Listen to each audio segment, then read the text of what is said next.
Well, Egyptian forces have been raiding the offices of human rights groups throughout the country.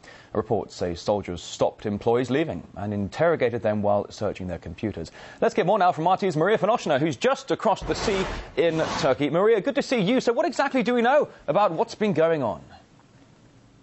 Well, Rory, indeed, on Thursday, Egypt carried out unprecedented armed raids on at least 17 high-profile human rights and pro-democracy organizations. Not only, you are right, in the capital, Cairo, but all across the country. And it's been done in a very brutal, in a very unpleasant way.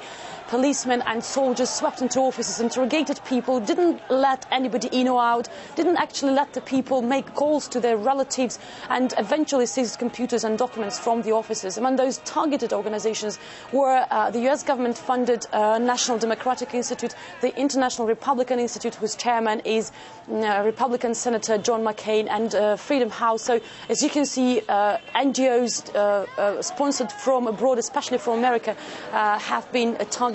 Washington, whose military aid to Egypt amounts at $1.3 billion, has been very quick to react, expressing its disappointment with what happened in Egypt on Thursday, calling it highly provocative and calling on Egypt to try to resolve it as soon as possible and to return the stuff that has been taken from the NGOs employees. The organizations themselves have also responded. They've condemned the raid carried out in Egypt, claiming it reminded them about tough times under Egypt's former dictator, Hosni Mubarak. Rory? Now, Maria, I must ask you, why NGOs in this case? I mean, perhaps it's been a tough year for Egypt. Does this have anything to do with the post-revolutionary developments there? Egypt is going through tough times, of course, these days. Clashes between demonstrators and police and soldiers still continuing all across the country, still continuing claim lives. Just last week it ended in the deaths of at least 15 people.